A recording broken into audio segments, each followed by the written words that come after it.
आप देख रहे हैं DCP news detective crime press. वहाँ पे मेरी 7th रैंक आई थी पूरे एशिया में। उत्तराखंड फ्लोरबॉल एसोसिएशन देहरादून की ओर से चौथे भारतीय महिला फ्लोरबॉल शिविर का आयोजन किया गया। ये शिविर 15 अक्टूबर से 20 अक्टूबर तक रहेगा। 15 अक्टूबर को कैंप उद्घाटन समारोह आयोजित किया गया। समारोह में मुख्य अतिथि के तौर पर विशाल चौधरी एवं डॉक्टर दीपेंद्र सिंह ने ज्योत जलाकर शिविर का शुभारंभ किया। ग्राउंड जीरो पर पहुंचे हमारे संवाददाता दीवान नौटियाल से अपने अनुभव को साझा करते हुए खिलाड़ियों ने अपने खेल के प्रति सहयोग हेतु फ्लोरबॉल एसोसिएशन उत्तराखंड के अध्यक्ष डॉक्टर सईद फारूक जी, फ्लोरबॉल एसोसिएशन के समस्त सहायक स्टाफ, उत्तराखंड सरकार और विशेष तौर पर मंत्री गणेश जोशी का और महाराणा स्पोर्ट्स कॉलेज जिनके माध्यम से की खेलने के लिए ग्राउंड प्रदान करने के साथ ही समय समय पर हर तरह के सहयोग हेतु उनका धन्यवाद व्यक्त किया। शिविर में भारतीय फ्लोरबॉल फेडरेशन की ओर से कोच प्रीजो जोहनी और टीम मैनेजर सविता कादियान के नेतृत्व में भारतीय फ्लोरबॉल के खिलाड़ी प्रशिक्षण ले रही हैं, जिसमें उत्तराखंड के जनजातीय क्षेत्र जौनसार बावर के दहलो गांव की बालिका नैन्सी बिष्ट भी शामिल हैं। नैन्सी बिष्ट को एशिया में 7वीं रैंक हासिल है और इस कैंप में भाग ले रही हैं। कोच प्रीजो जोहनी ने कहा कि बालिकाओं के खेल में कैंप दर कैंप बहुत परिवर्तन देखने को मिल रहा है। इस कैंप के उपरांत भारतीय टीम आगामी AFC कप यानी एशिया कप के लिए मलेशिया जाएंगी। वहीं उत्तराखंड फुटबॉल संघ के उपाध्यक्ष परमवीर सिंह उर्फ विशाल चौधरी ने कहा कि यदि कोई खिलाड़ी जो फ्लोरबॉल एसोसिएशन के माध्यम से अपनी खेल प्रतिभा को निखारना चाहता है, उनको कैसे जुड़ना है उसके बारे में भी जानकारी दी गई। उन्होंने कहा कि हम खिलाड़ी के हुनर को महत्व देते हैं। यदि वो किसी आर्थिक स्थिति के कारण कैंप की फीस भरने में सक्षम नहीं है, लेकिन उसके भीतर खेल प्रतिभा छिपी है, तो हम उन्हें शुल्क में हर तरह से मदद करते हैं ताकि किसी बच्चे की प्रतिभा फीस के कारण विलुप्त ना हो और वो अपनी प्रतिभा को इस मंच के माध्यम से दिखा सके। शिविर में उपस्थित उत्तराखंड फ्लोरबॉल एसोसिएशन के सदस्य सूर्यदेव सिंह बिष्ट, तुलसी सिंह तोमर, चतर सिंह तोमर, सुरेंद्र नेगी, सरस्वती भंडारी आदि मौजूद रहे।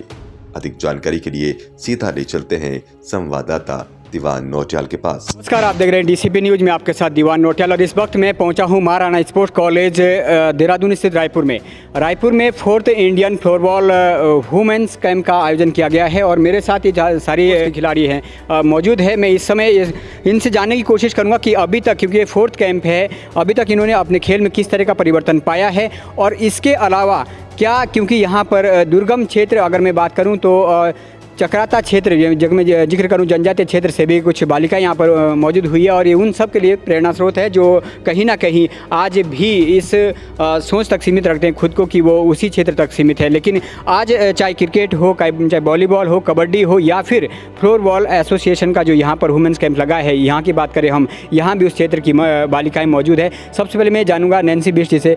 नैन्सी बिष्ट जी, बहुत बहुत बधाई है आपको, आप उस क्षेत्र से आकर यहाँ तक अपने हुनर की बदौलत पहुँचे हैं। मैं जानना चाहूँगा सबसे पहले उस क्षेत्र की अपनी बहनों के लिए, उस क्षेत्र की महिलाओं के लिए क्या संदेश आप देना चाहते हैं और यहाँ पर इस कैंप से आपको क्या सीखने को मिला? सबसे पहले तो थैंक यू आप लोगों को, आप लोगों ने इतना अच्छा प्रमोशन दिया और उत्तराखंड वालों को भी मेरे को बहुत धन्यवाद कहना है इनकी एसोसिएशन को कि इन्होंने इतना अच्छा कराया। और ये 4th कैंप है, जो कि पहले इन्होंने 2 कैंप ले चुके हैं उत्तराखंड वाले। और मुझे अपने चक्राता वासियों को बस यही कहना है कि अपनी लड़कियों को आगे बढ़ाओ और उनको खेलने की उम्मीद दो और किसी को रोको मत। इतने साल से आप इस कैंप से जुड़े हुए हो, इन खेल से जुड़े हुए हो और अपने प्रारंभ से लेकर अभी तक जो आपने खेला है उसमें क्या परिवर्तन पाया अपने खेल में? मुझे फ्लोरबॉल में 8 साल हो चुके हैं। 2018 में हमारी इंडियन वुमेंस टीम गई थी सिंगापुर, जो कि हमारी टीम ने काफ़ी अच्छा प्रदर्शन करा था और वहाँ पे मेरी 7th रैंक आई थी पूरे एशिया में। किस पर्पज़ से आप इस खेल से जुड़े थे और कैसे आप इस खेल से कनेक्ट हो पाए हैं जो आप यहाँ तक पहुँचे? सर, मेरा स्कूल है युवा शक्ति मॉडल स्कूल, सेक्टर 3 रोहिणी। तो वहाँ के 2-3 सर हैं और मृणाल सर वहाँ पे कोचिंग देते हैं, तो मैंने वहाँ ज्वाइन करा है। और पंकज सर है हमारे, और बेसिकली रहते हम दिल्ली में ही हैं लेकिन खेलते हम MP से हैं और पंकज सर के अंडर खेलते हैं। Thank you. हमारे साथी सबसे पहले अपना परिचय देंगे आप और किस माध्यम से आप इस खेल में जुड़े हुए हैं, किस पद पर अभी हैं, कौन सी टीम में? मेरा नाम ममता नेगी है मैं उत्तराखंड से बिलोंग करती हूँ और मैं इंडिया टीम की वाइस कैप्टन भी हूँ। एक्चुअली ये गेम हॉकी से रिलेटिव है, पर पहले जब हमने स्टार्टिंग में खेला था तो हम डिट्टो हॉकी खेलते थे, पर जैसे जैसे हम आगे बढ़ते गए इस गेम को, हमें 8 साल हो गया, 8-9 साल हो गए इस गेम को खेलते खेलते। अब हम टोटल फ्लोरबॉल की लाइन में आने लग गए इस गेम को खेलते खेलते, और हमारी इंडिया टीम भी बहुत सपोर्ट है, एक दूसरे को सपोर्ट करते हैं।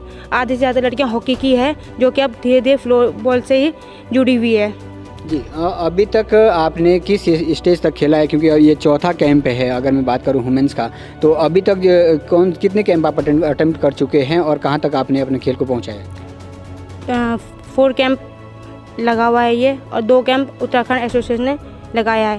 पहला कैंप जो लगाया था उत्तराखंड ने वो 20 डेज़ का हुआ था, जिसमें कि बहुत अच्छा कैंप लगा था।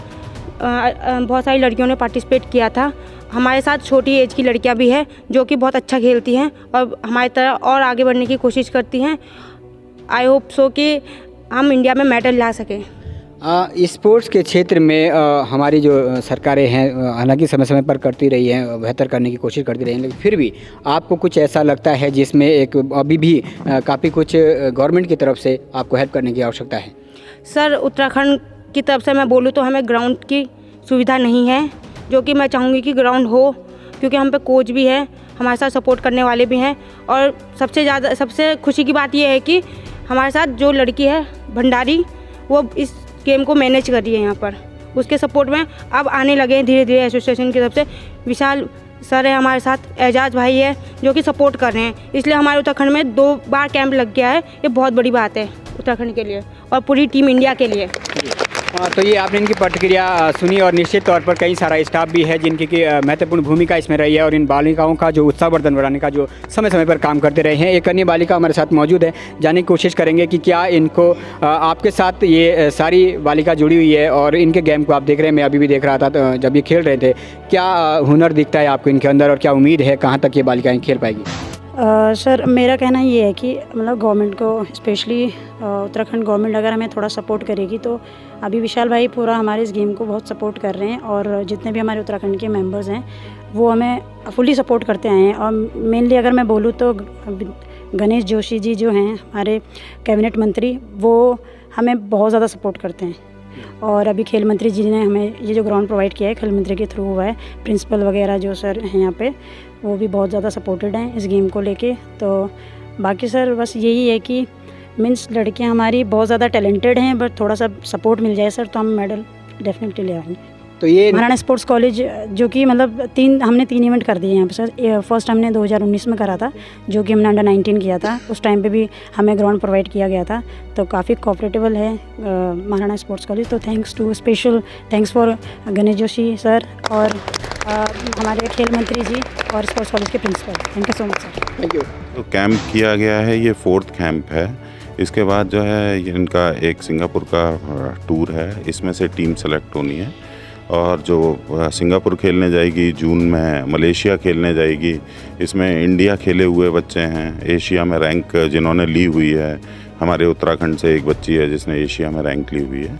तो ये इंडियन फ्लोरबॉल है जो इंडिया के लिए पूरी टीम सेलेक्ट करती है और जगह जगह अलग अलग हम स्पोर्ट का वो कंटिन्यू करवाते हैं। तो इस बार ये हमारा दूसरा कैंप है उत्तराखंड में और जो है ये 5 दिन का कैंप है जिसका इनॉग्रेशन कल हुआ था। जो हमारे इंडियन फ्लोरबॉल एसोसिएशन के वाइस प्रेसिडेंट हैं मिस्टर दीपेंद्र सिंह जी और उनके द्वारा किया गया था। और हमारे जो क्लोजिंग सेरेमनी होगी उसमें उत्तराखंड के जो प्रेसिडेंट हैं सईद फारूक जी, डॉक्टर सईद फारूक जी, वो भी उपस्थित रहेंगे।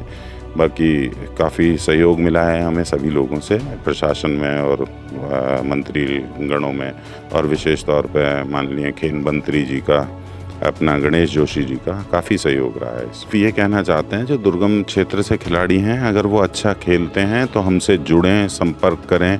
हम जब टीम का चयन होता है, अभी आगामी कुछ दिनों में आप देखेंगे हम डिस्ट्रिक्ट्स करवाएंगे, उसमें हम नए खिलाड़ियों को मौका देंगे, वो अपना रजिस्ट्रेशन करवा के आ सकते हैं।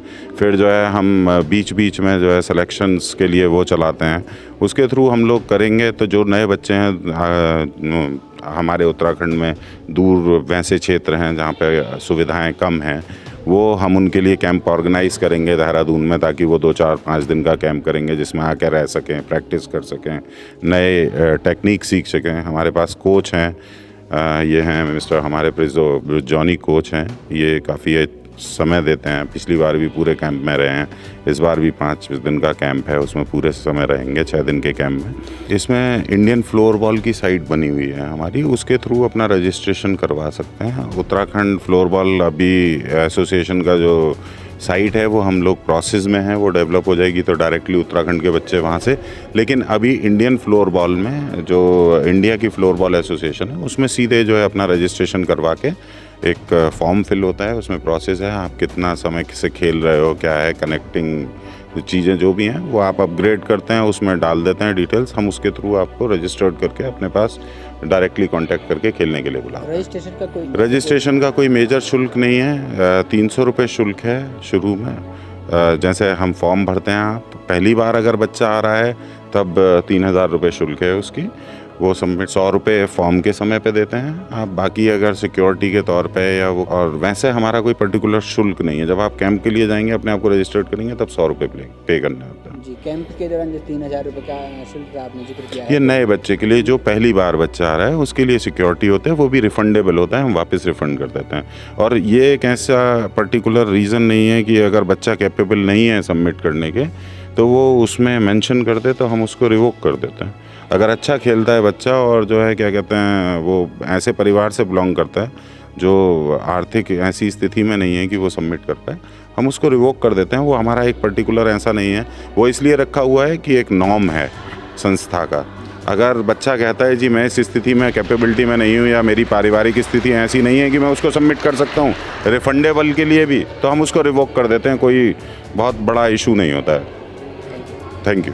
डेफिनेटली बहुत अच्छा प्लेयर्स निकल के आ रहे हैं उत्तराखंड से। ये उत्तराखंड में दूसरा कैंप है, फर्स्ट कैंप 20 डेज़ का था, इस बार 7 डेज़ का कैंप लगा हुआ है। उत्तराखंड से लास्ट 2 ईयर से एशियन चैम्पियनशिप में 4+ मेंबर्स फ्रॉम उत्तराखंड पार्टिसिपेट कर चुके हैं। इसमें भी आशा करते हैं कि मोर देन 4-5 मेंबर्स है। So hopefully players from Uttarakhand are getting involve more into this games. So इस बार ये 4th कैंप चल रहा है, इसके बाद एक और कैंप फाइनल कैंप रहेगा, उसमें फाइनल 22 को सेलेक्ट करेंगे। उसके बाद मलेशिया में वर्ल्ड क्वालिफायर के लिए चैम्पियनशिप होगा, उसमें टीम पार्टिसिपेट करेगी। 1 to 4th कैंप से 4 मेंबर्स है उत्तराखंड में, और ये 4th कैंप है, इसमें भी 4 लोग हैं उत्तराखंड से, और टोटल नंबर से 28 मेंबर्स इस कैंप में। बहुत डिफरेंस आ रहा है टीम में वो कॉन्फिडेंस बिल्ड हुआ है। Like Asian championship last year जब खेले थे हमारा टीम 5वें पोजीशन में था, hopefully this time 1 in 3 position place करने का उम्मीद है।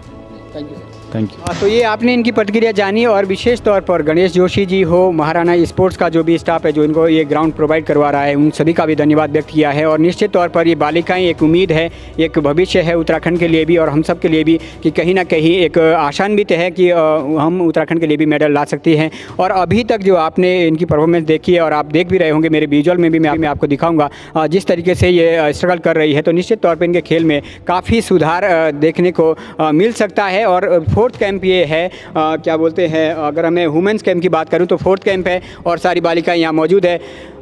तो अब हम कह सकते हैं कि समय के साथ निश्चित तौर पर परिवर्तन आएगा, और परिवर्तन आएगा तो निश्चित तौर पर हमें मेडल भी मिल सकता है।